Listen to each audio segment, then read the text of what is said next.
గాంధీజీ తనకి ఇక బయట నా యొక్క సమస్యకు పరిష్కారం దొరకట్లేదు అని అనిపించేటప్పుడు భగవద్గీతలు ఓపెన్ చేస్తే ఏ శ్లోకం ఏ పేజీతో సంబంధం లేదు, భగవద్గీతలు తొంగి చూస్తే తన సమస్యకు పరిష్కారం కనిపించేదంట. సో ఈ విధంగా భగవద్గీత అనేది ఒక అద్భుతం. అందువలన ఈరోజు ఇతర మతాలు అంటే కేవలము వాటికి తత్వం లేదు, ధర్మము లేదు. మా తాతగారు కూడా స్వతంత్ర సమర యోధులు. మీరు చెప్పారు భగవద్గీత అనేటటువంటిది స్వతంత్ర సమర ఉద్యమంలో కూడా చాలా సహాయం చేసి ఆచార్య వినోబాభావే వీళ్ళందరూ కూడా అంటే ఏంటి, ఈ భగవద్గీత దీంట్లో తత్వం ఉన్నది, దీంట్లో తత్వం ఉన్నది, ధర్మం ఉన్నది. మిగతా వాళ్ళు ఏంటంటే కట్టుబాట్లే ఉంటాయి. మిగతా మతాలు ఏంటంటే ఆచారాలు కట్టుబాట్లే, తత్వం ఉండదు, ఫిలాసఫీ ఉండదు. అందుకే కట్టుబొట్టు జుట్టుల దగ్గర ఆగిపోతారు అందరూ, కట్టుబొట్టు జుట్టు దగ్గర ఆగిపోతారు. కాబట్టి భగవద్గీత ఏం చెప్తుంది, ఒక ఆర్డినరీ స్టూడెంట్ని ఎక్స్ట్రాడినరీ స్టూడెంట్గా మారుస్తుంది. ఒక సామాన్య గృహిణి అసాధారణ గృహిణిగా మారుతుంది. ఒక సామాన్య వ్యాపారి అద్భుతమైన బిజినెస్ మ్యాన్గా మారుతారు. అంటే మనలో ఉన్నటువంటి 100% అవుట్పుట్ని తీస్తుంది అన్నమాట. ఎందుకు అంటే భగవద్గీత ఏం చెప్తుందంటే ఎలాంటి క్లిష్ట పరిస్థితుల్లో కూడా ఏ విధంగా సమయస్ఫూర్తిగా ఆలోచించాలి అనే ఒక విధానాన్ని నేర్పుతుంది అన్నమాట. అందుకే చూడండి చాలామంది మనం ఇది ఆలోచించండి, ఇది చెయ్యండి, ఇది చేయండి అంటారు. అంటే పరమానంద శిష్యుల్లాగా ఆల్వేజ్ ఏం చెప్తారంటే వాట్ యు థింక్ అంటారు. But that is not correct. How to think అనేది తెలియాలి మనకి. సో ఎటువంటి పరిస్థితులైనా సరే మనము ఎదుర్కోవాలి. అందుకే హనుమంతుడు చూడండి, హనుమంతుని కేవలం సీతమ్మ తల్లిని వెతకడానికి పంపించారు, లంక దగ్ధం చేయమని పంపించలే. కానీ అక్కడ ఆయనకి జరిగినటువంటి పరిస్థితులకు అనుగుణంగా ఆయన మారుతాడు. శ్రీకృష్ణ పరమాత్మని మనకి కౌరవ సభకి నువ్వు రాయబారిగా పంపించారు తప్ప అక్కడ దుర్యోధన జరిగిందానికి ఇలా చేయి అలా చేయని చెప్పరు.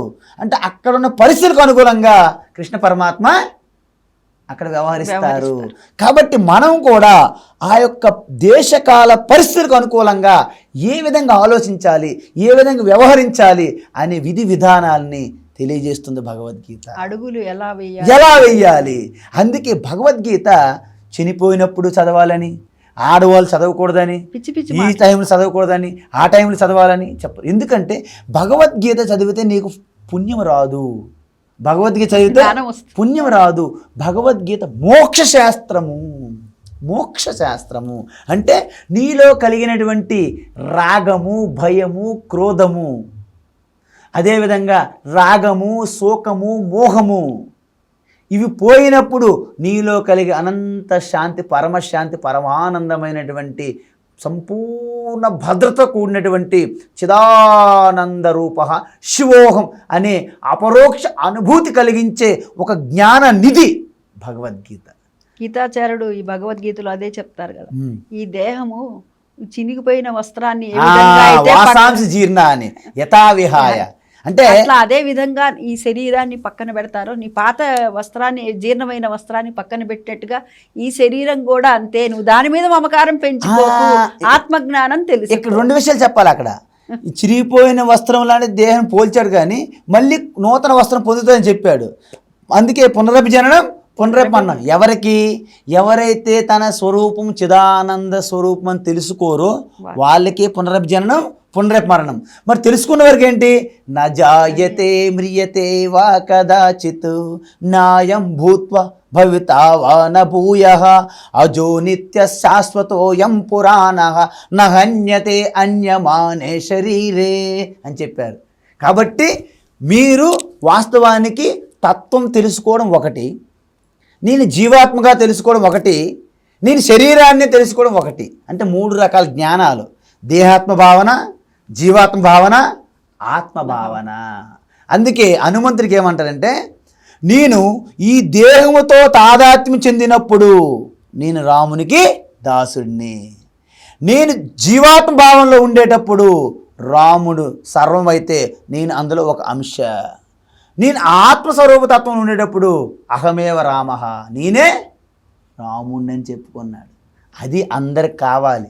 అంతే తప్ప మనం ఎప్పుడు కూడా ఓం నమశివాయ మంత్రంతో ప్రారంభిస్తారు. నమశివాయ ఏంటమ్మా? పంచాక్షరి నమశివాయ. నమశివాయ అంటే మొత్తం పంచభూతాలుగా ఉన్నటువంటి ఆ పరమాత్మయే అండపిండ బ్రహ్మాండమంతా వ్యాపించి సృష్టి స్థితి లయాత్మ కారణమైనటువంటి ఆ పరమాత్మ అని పూజిస్తూ చివరికి శివోహం నేనే శివ ఆ తత్వం చేరుకోవాలి.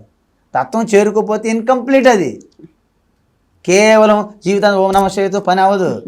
ఓం నమ శివాయతో ప్రారంభించి నేనే శివస్వరూపాన్ని అంటే నీ హృదయంలో ఉన్న శాంతమే శివ. శాంతం శివం అద్వైతం. దేవాలయము జీవుడే దేహో దేవాలయ ప్రోక్త జీవో దేవ సనాతన అజ్ఞాన నిర్మాల్యం త్యక్త్వా నాశయేత్ సోహం భావేన పూజయేత్. సోహం సహ అహం సోహం. సహ అంటే ఎవరు? పరమాత్మ. అహం అహమేవ. తత్వమసి అది మహావాక్యం అనమాట. తత్ త్వం అసి నువ్వే అయి ఉన్నావు. సో ఈ విధంగా భగవద్గీత ఏం చెప్తుందంటే వాట్ యు హ్యావ్ అంటే నీకేమున్నదో చెప్పదు. Bhagavad Gita never teaches what you have but Bhagavad Gita focus what you are. నువ్వెవరనే చెప్పేస్తుంది. నీవెంత కార్లు ఉన్నాయి బిల్డింగ్లు ఉన్నాయి భగవద్గీత అనవసరం. ఎందుకు కార్లు బిల్డింగ్లు పోతాయి తాత్కాలికంగా. కానీ నువ్వెవరని తెలుసుకున్నది అనుకోండి ఇంకా మరి నీకేం అక్కర్లేదనమాట.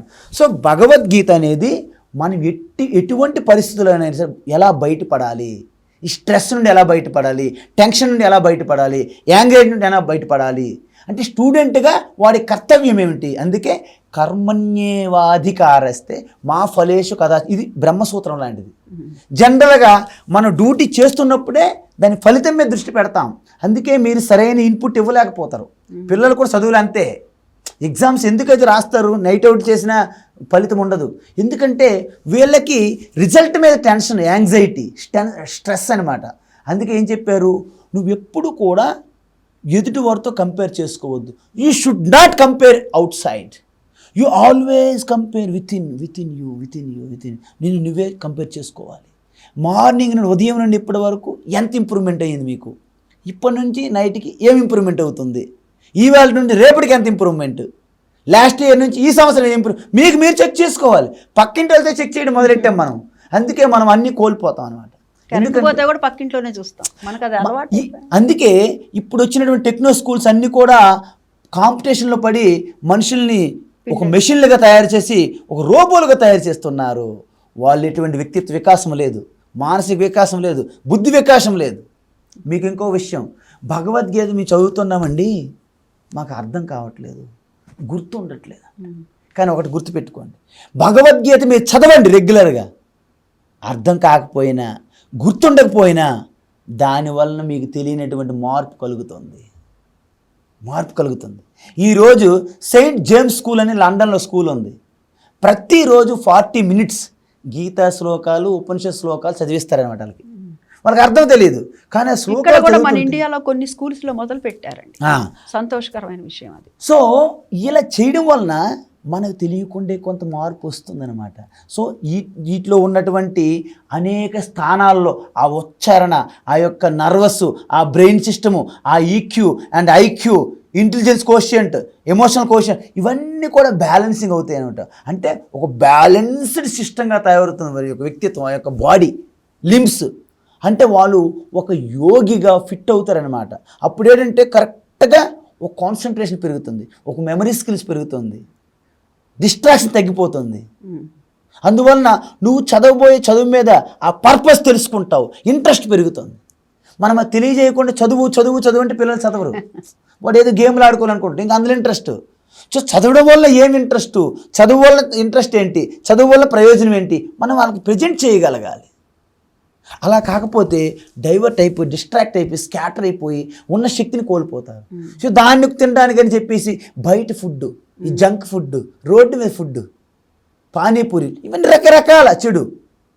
ఈ మధ్యకాలంలో వంటలు మాడేశారు అందరు కూడా హోటల్లో వచ్చి పడుతున్నారు. ఎక్కడికి వెళ్ళినా సరే హోటల్ బిజీ ఆర్డర్లు. తర్వాత ఇవన్నీ కూడా ఎంత డేంజరస్ అంటే మొత్తం ఎంటైర్ సిస్టమ్ అంతా కూడా కబ్జా చేసి ఉంది.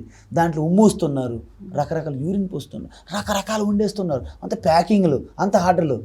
అందువల్ల ఆర్డర్లు, జొమాటో, స్విగ్గీలు ఇవన్నీ కూడా అందులో ఏ రకంగా ఎక్కడి నుంచి వస్తుందో తెలియదు. మీరు 5 స్టార్ హోటల్కే నమ్మకాలు లేవు, విశ్వాసాలు లేవు. ఇక అంతా కూడా దారుణంగా ఉన్నది. కాబట్టి బీ అలర్ట్గా ఉండాలి ప్రతి ఒక్కరు.